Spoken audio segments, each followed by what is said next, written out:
আসসালামু আলাইকুম, আমি Mohammad Chittagong medical college MBBS final year থেকে বলছি। আশা করি সবাই ভালো আছেন। তো আজকে আমরা ইনশাআল্লাহ আলোচনা করতে যাচ্ছি drugs used in bronchial asthma. Okay, আচ্ছা, তো এই বিষয়টা বলার আগে আমি কিছু বেসিক কনসেপশন একটু ক্লিয়ার করে আসতে চাচ্ছি। সেটা হচ্ছে যে এই যে অ্যাজমা লাইক যে সিমটমসটা আমার হচ্ছে পেশেন্টের, সেটা কেন হচ্ছে, আপনার কোন সিস্টেমের কোথায় হচ্ছে। ওকে, এই ব্রঙ্কিয়াল অ্যাজমা আমরা নামের সাথে তার পরিচয় পাচ্ছি ব্রঙ্কিয়াল।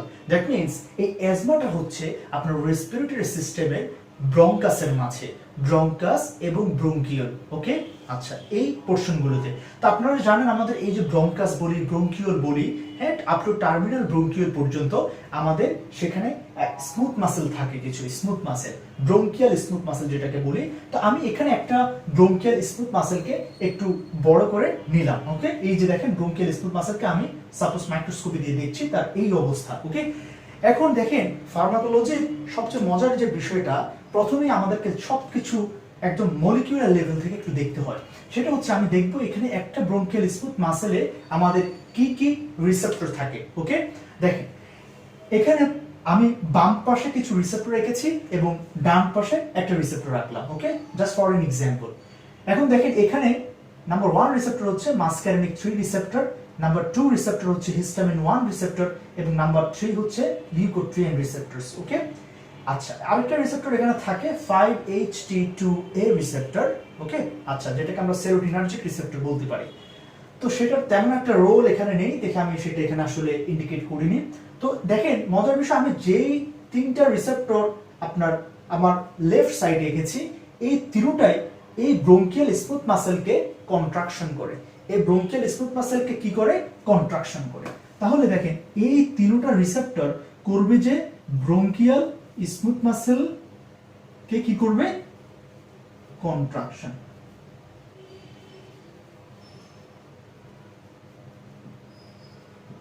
ওকে, আচ্ছা, কন্ট্রাকশন করছে। তাহলে এই ব্রঙ্কিয়াল স্মুথ মাসেল যদি কন্ট্রাকশন হয় তাহলে কি হবে? আমার ব্রঙ্কাসটাকে ডাইলেট করবে নাকি ন্যারো হয়ে যাবে?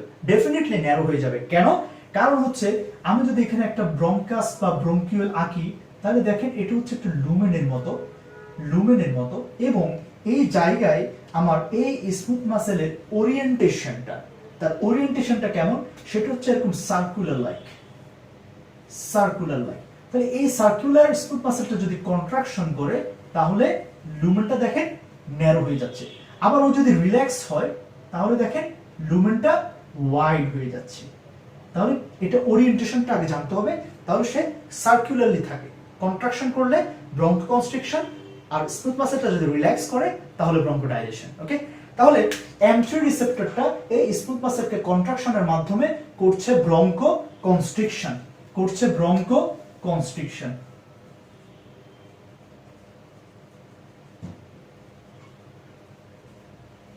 তাহলে এই বিষয়টা একটু আমরা বুঝলাম। ওকে, ব্রঙ্কোকনস্ট্রিকশন। ওকে, এখন আসেন একইভাবে এখানে যে H1 রিসেপ্টরটা আপনি দেখতে পাচ্ছেন, এই H1টাও স্মুথ মাসেল কন্ট্রাকশন করে করবে কি? ব্রঙ্কোকনস্ট্রিকশন। এই লিউকোট্রিয়েন রিসেপ্টর সেও করবে ব্রঙ্কোকনস্ট্রিকশন। এখন আপনারা যদি রবিনসন কোট্রান্সটা দেখেন, সেখানে লেখা আছে যে হিস্টামিনের চাইতে লিউকোট্রিয়েনের ব্রঙ্কোকনস্ট্রিকশন করার এফিকেসি বেশি। দ্যাট মিন্স লিউকোট্রিয়েনটা হিস্টামিনের চাইতেও বেশি ব্রঙ্কোকনস্ট্রিকশন করবে। ঠিক আছে, রিমেম্বার দ্য পয়েন্ট। এটা আমরা যখন ড্রাগসে চলে যাব তখন আমাদের লাগবে কথাটা। ওকে, এরপরে ডান পাশে দেখেন একটা সিঙ্গেল রিসেপ্টর আমি এঁকেছি, সেটা হচ্ছে বিটা 2।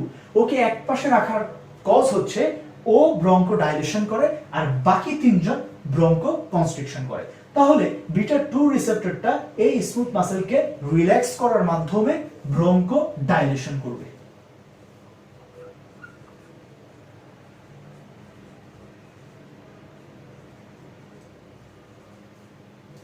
ব্রঙ্কোডাইলেশন। আচ্ছা, এখন আমরা একটু তাদের রিসেপ্টর প্যাটার্ন জানি। দেখেন এই তিনজন রিসেপ্টরই হচ্ছে GQ কাপল রিসেপ্টর, M3H1 লিউকোট্রিয়েন রিসেপ্টর। ওকে, তিনজন। এই তিনটাকে আপনারা একটা ট্রিক্স দিয়ে মনে রাখতে পারেন, সেটা হচ্ছে HML। এই তিনজনই হচ্ছে কি ধরনের? কি কাপল রিসেপ্টর? GQ কাপল রিসেপ্টর। তাহলে আপনারা জানেন জি কিউ কাপল রিসেপ্টরটা কি করে, সেখানে যখন তার লাইগেন্ড বসবে, যেমন মাস্কারেনিক M3 এর জন্য লাইগেন্ড কি হবে, যেহেতু সে মাস্কারেনিক ডেফিনেটলি তার লাইগেন্ড হচ্ছে অ্যাসিটাইলকোলিন। অ্যাসিটাইলকোলিনটা কোথা থেকে আসবে, প্যারাসিম্প্যাথেটিক পোস্ট গ্যাংলিয়নিক নিউরন থেকে আসবে। এরপরে এখানে যে রিসেপ্টরটা হিস্টামিন, হিস্টামিনের লাইগেন্ড কি হবে, ডেফিনেটলি হিস্টামিন 1 রিসেপ্টরটা লাইগেন্ড হচ্ছে হিস্টামিন। এই হিস্টামিনটা কোথা থেকে আসবে, সে আসবে মাস্ট সেল থেকে। তাহলে এখানে এটা হচ্ছে মাস্ট সেল, মাস্ট সেলের নিউক্লিয়াস, এই হলো মাস্ট সেল গ্র্যানিউলস। এই মাস্ট সেলটা যখন স্টিমুলেটেড হবে, কিভাবে হবে সেটা হচ্ছে, আমরা জানেন আপনারা যে অ্যাজমাটা কাদের ক্ষেত্রে হয়, সেটা হচ্ছে প্রিসেন্সিটাইজড। দ্যাট মিন্স এই মাস্ট সেল এবং ইওসিনোফিলের গায়ে অলরেডি, আপনারা এটা দেখার জন্য আমার এই ব্রঙ্কিয়াল অ্যাজমা প্লে লিস্টে আমি অ্যাজমার প্যাথোফিজিওলজিটা একটা টিউটোরিয়ালস দেওয়া আছে, সেটা দেখে নিলে আপনাদের এই প্যাথোফিজিওলজিটা যদি বুঝেন এটা আরো একটু ক্লিয়ার হবে। প্লে লিস্টে আপলোডেড দেওয়া আছে ভিডিওটা। ওকে, এখন দেখেন এই মাস্ট সেলের গায়ে অলরেডি আমার একটা অ্যান্টিবডি লেগে আছে, সেন্সিটাইজ, সেটা হচ্ছে ইমিউনোগ্লোবিউলিন ই। একইভাবে ইওসিনোফিলের গায়েও তাই একই অ্যালার্জেনটা, যেমন ইনডোর আউটডোর পলিউটেন্টস গুলো, দ্যাট মিন্স এবং আপনার অ্যালার্জেন্স, ডাস্ট, এগুলো যখন আবার রি-এক্সপোজার হবে, অলরেডি সে সেন্সিটাইজ। সাপোজ এটা হচ্ছে আমার ডাস্ট পার্টিকেলসটা, তো লাগলে তখন এখানে ক্রস লিঙ্কিং হবে এবং মাস্ট সেলটা অ্যাক্টিভেশন হয়ে সে রিলিজ করবে হিস্টামিন। এই হিস্টামিনটাই এখানে আসছে। তাহলে হিস্টামিনটা কিভাবে আসছে আমি আপনাদেরকে বললাম। তো বসার পরে এই হিস্টামিনটাও জি কিউ কাপল, জি কিউ অ্যাক্টিভ হচ্ছে, M3 অ্যাসিটাইলকোলিন বসলে সে অ্যাক্টিভ হচ্ছে, লিউকোট্রিয়েন রিসেপ্টর সেও জি কিউ কাপল, লিউকোট্রিয়েনের লাইগেন্ডকে বা অ্যাগনিস্টকে লিউকোট্রিয়েন্স, যেটা কিভাবে আসবে আমরা ইনশাআল্লাহ নেক্সট টিউটোরিয়ালটাতে বলবো। সেটা হচ্ছে আমাদের অ্যারাকিডোনিক অ্যাসিড থেকে ফসফোলাইপেজ A2 এনজাইমের মাধ্যমে আসে। তাহলে দেখেন এখানে লিউকোট্রিয়েনটা যখন বাইন্ড করবে, বাইন্ড করলে তখন আলটিমেটলি এই তিনজনেই কোন জি প্রোটিনটা অ্যাক্টিভ হচ্ছে, জি কিউ। তাহলে যখন জি কিউ অ্যাক্টিভ হবে, এই জি কিউটা তখন কি করে, ফসফোলাইপেজ কি করবে, ফসফোলাইপেজ সি এনজাইমকে অ্যাক্টিভ করবে। এই ফসফোলাইপেজ সি তখন আমাদের ফসফোলিপিডকে ভেঙে ফসফাটাইডাইল ইনোসিটল বাইফসফেট তৈরি করবে এবং এই ফসফাটাইডাইল ইনোসিটল বাইফসফেট থেকে তৈরি হবে ইনোসিটল ট্রাইফসফেট এবং ডাইঅ্যাসাইল গ্লিসারল। এই ইনোসিটল ট্রাইফসফেটটা তখন এই স্মুথ মাসেল সেল মেমব্রেনে ক্যালসিয়াম চ্যানেল ওপেন করে দিবে, ক্যালসিয়াম চ্যানেল ওপেন করে দিবে। তাহলে ক্যালসিয়াম চ্যানেল যখন ওপেন হবে, আমরা জানি যে এক্সট্রাসেলুলার স্পেসে ক্যালসিয়াম কনসেন্ট্রেশন বেশি থাকে এবং ইন্ট্রাসেলুলার স্পেসে ক্যালসিয়াম কনসেন্ট্রেশন কম থাকে। ফলে যখন সে চ্যানেলটা খোলা পাবে, ওপেন পাবে, তখন সে এক্সট্রাসেলুলার স্পেস থেকে ইন্ট্রাসেলুলার স্পেসে হ্রাস করে করে ঢুকে যেতে থাকবে। দ্যাটস ওয়াই এখন এই স্মুথ মাসল সেলের ভেতরে ক্যালসিয়াম কনসেন্ট্রেশনটা বেড়ে যাবে। ক্যালসিয়াম কনসেন্ট্রেশন যখন বেড়ে যাবে, এই ক্যালসিয়ামটা ক্যালমোডিউলিনের সাথে বাইন্ড করবে, তখন ফর্ম হবে ক্যালসিয়াম ক্যালমোডিউলিন কমপ্লেক্স এবং এই ক্যালসিয়াম ক্যালমোডিউলিন কমপ্লেক্সটা তখন স্মুথ মাসল সেলের ভেতরে থাকা একটা enzyme myosin light chain kinase এনজাইমটাকে অ্যাক্টিভ করবে এবং এই এমএলসিকেটা মায়োসিনকে অ্যাক্টিভ করবে। এখানে যে মায়োসিন প্রোটিনটা থাকে, আপনারা জানেন সব মায়োসাইট মানে অ্যাক্টিন মায়োসিন, এই মায়োসিনটাকে সে অ্যাক্টিভ করবে কে, এমএলসি কে।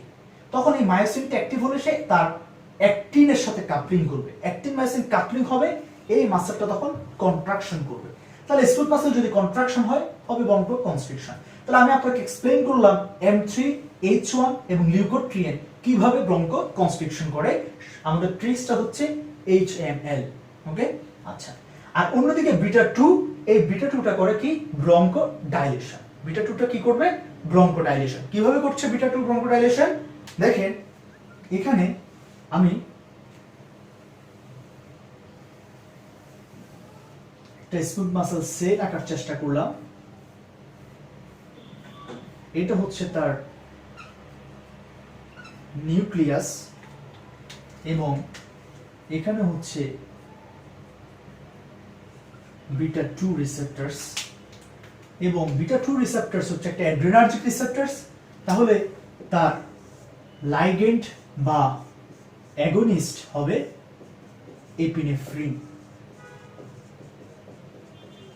ওকে, এই এপিনেফ্রিনটা যখন এখানে বসবে সে অ্যাক্টিভ করবে জিএস, এইচএমএল, এই তিনটা ছিল জিকিউ, আর বিটা 2টা হচ্ছে জিএস। ওকে, এই জিএসটা তখন আমাদের অ্যাডেনাইল সাইক্লিসকে অ্যাক্টিভ করবে। অ্যাডেনাইল সাইক্লিস তখন এটিপি থেকে বেশি বেশি সাইক্লিন এএমপি তৈরি করবে। এই সাইক্লিন এএমপিটা তখন cyclic AMP dependent protein kinase, cyclic AMP dependent protein kinase এনজাইমকে অ্যাক্টিভ করবে। এই এনজাইমটা তখন মায়োসিন লাইট চেইন কাইনেজ এই এনজাইমটাকে ইনহিবিট করবে। এখন এই মায়োসিন লাইট চেইন কাইনেজ এই এনজাইমটার কাজ ছিল কি, একটু আগে বললাম, সে মায়োসিন কে অ্যাক্টিভ করত, ফলে এই মায়োসিনটা অ্যাক্টিনের সাথে কাপলিং করত, ফলে কন্ট্রাকশন হয়েছিল। কিন্তু এখন এই মায়োসিন লাইট চেইন কাইনেজকেই আমি ইনহিবিট করে দিচ্ছি সিএএমপি ডিপিকে দিয়ে, ফলে ও এর কাজগুলো আর করতে পারবে না, তাহলে কন্ট্রাকশন আর হবে না। দ্যাট মিন্স আমি বলতে পারি সিএমপি ডিপিকে এনজাইমটা এমএলসিকে কে ইনহিবিট করে ইনডাইরেক্টলি এখানে স্মুথ মাসেলকে কি করছে, কন্ট্রাকশন হতে দিচ্ছে না। দ্যাট মিন্স হচ্ছে রিল্যাক্সেশন। ঠিক হুবহু ব্লাড ভেসেলসও যেইভাবে বিটা 2 ভ্যাসোডাইলেশন করে একই এক্সপ্লেনেশন এখানে, ফলে হবে এখন ব্রঙ্কো ডাইলেশন।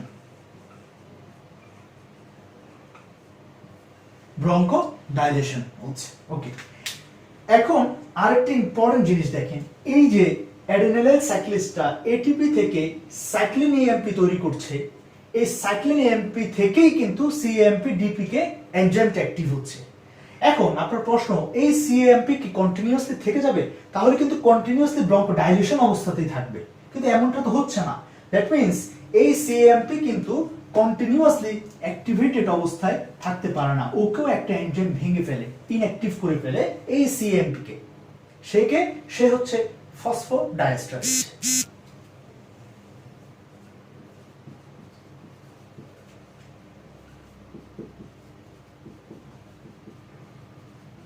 সংক্ষেপে আমরা মনে রাখবো পিডি, ফসফোডাইএস্টারেজ।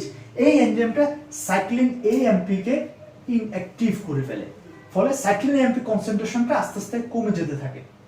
একটা সময় কমে গেলে তখন এই সিএমপি আবার আর থাকে না, তখন এই পাথওয়েটার হবে না, ফলে আবার কিন্তু ব্রঙ্কো কনস্ট্রিকশন হচ্ছে। তাহলে আমি দুটো ওয়েতে ড্রাগসটা আমরা ইউজ করতে পারি। একটা হচ্ছে আমরা সরাসরি বিটা 2 অ্যাগনিস্ট দিব, সালবুটামল দিব, আমরা বলবো ইনশাআল্লাহ নেক্সট টিউটোরিয়ালে। তো এই সালবুটামলটা এই পাথওয়েতে কাজ করে ব্রঙ্কোডাইলেশন করছে। এবং আমরা আরেকটা ড্রাগস দিতে পারি যে থিওফাইলিন, এই জাতীয় ড্রাগস গুলো, সেগুলো কোথায় কাজ করে? সেগুলো কিন্তু এখানে কাজ করে না, বিটা 2 তে কাজ করবে না, সেগুলো এই ইন্টারমিডিয়েট পাথওয়েতে কাজ করে। এই যে ফসফোডাইএস্টারেজ এনজাইম, এই ফসফোডাইএস্টারেজ এনজাইমটাকে ব্লক করে দেয়। তাহলে ফসফোডাইএস্টারেজ এনজাইমটাকে যদি আমি ব্লক করে দিই, ও এই সিএএমপি কে ইনঅ্যাক্টিভ করতে পারবে।